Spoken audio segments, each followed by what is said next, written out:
Good afternoon. I hope you had a great holiday season. My name's Caitlin, Customer Success Manager here at SONAR, and welcome back to WithSONAR. This webinar is designed to help explore tools and use cases to enhance your overall SONAR experience. Last episode, we went over our custom dashboards to show you how to customize SONAR insights to better fit your network. And this week, I'm going to highlight our new SONAR Truckload Datasets, which is an enhancement to the same tender data you know and love. Bear with me while I share my screen.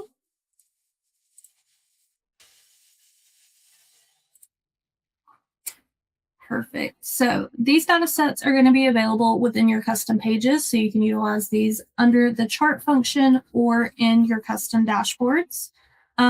I wouldn't be surprised if these replace some of the volume and rejection insights you're seeing within our dashboards. So executive insights, the truckload national insights. So great to make yourself familiar with. But these new data sets allowed us to double our original tender data sets and significantly grow our reefer and short haul data. So essentially, we're really just enhancing the same tender data you know and love while keeping that legacy data available as well. So the data is going to be available in 4 categories. We have volumes, rejections, market share, and tender lead time. I'm going to start off with volume, and I have it displayed here on seasonality mode.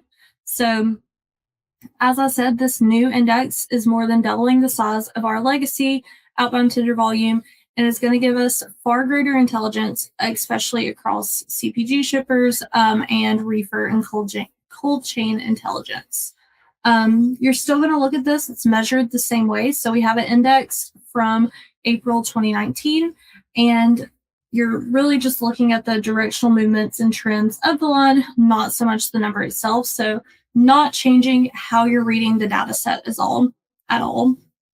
I have it displayed on a national level on seasonality, so looking at the year-over-year view, but you can break this down to van, reefer, specific length of hauls, as well as specific markets to get more granular with the markets and trailer type that you're looking for. Now, if we compare this to our legacy tender data, which I have here, we're not really learning anything new. So I have SONAR truckload volume displayed in blue, and then our legacy outbound tender volume displayed in pink. So as I mentioned, we're really just enhancing what we have. We're able to grow the sample size that we're measuring. However, the directional movements and trends that you're seeing here are the exact same. So all signs are still pointing to the same direction. This is just an enhanced data set.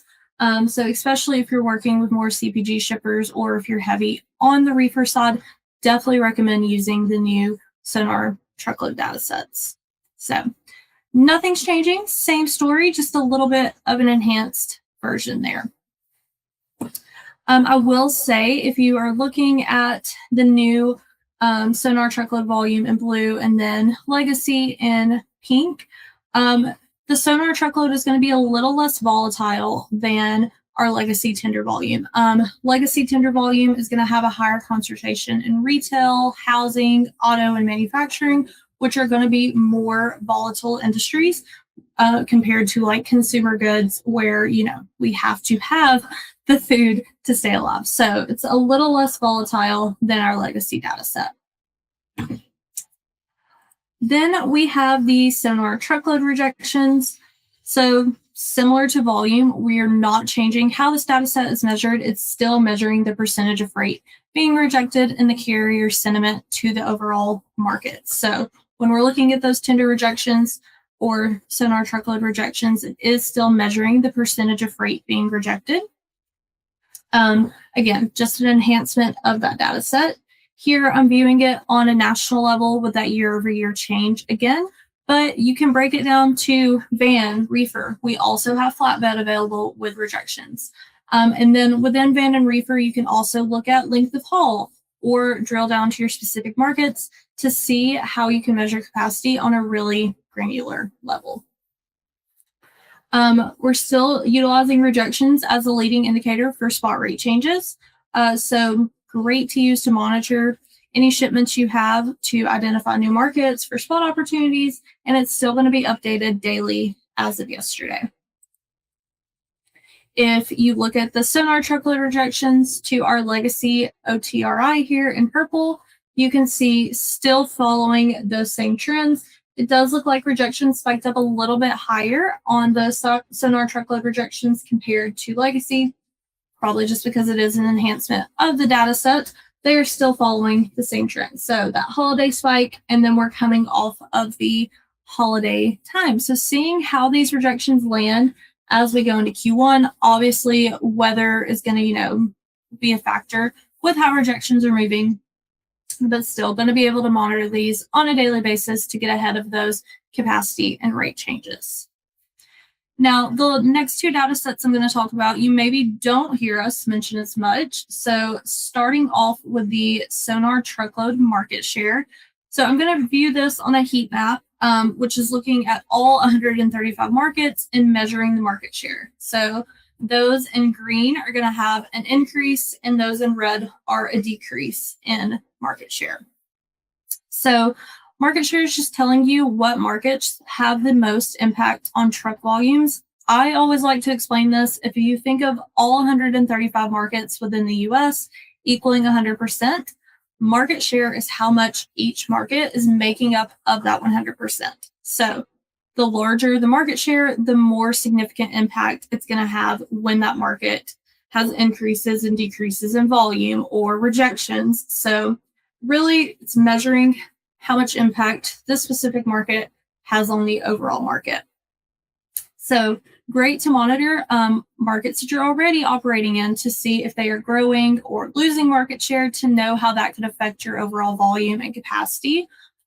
Also great to monitor for growing markets. If you're looking for new markets to target for additional opportunities, you probably want those that have greater market share because they have more volume coming out of that market and more potential opportunity for you to capture. Whereas those really small markets are going to be really niche and not as much opportunity for you to expand into. Within the heat map, you can filter this by the value or the change or percent change. So if you wanted to filter this to, the smallest market share, you could look at it that way. Or if you want to see the largest, you can do that here and see, okay, Atlanta is the largest currently. Behind that is going to be Harrisburg. They're both increasing. Looks like Ontario is dropping a little bit in the last day. Then we're going to have, lastly, is our tender lead time.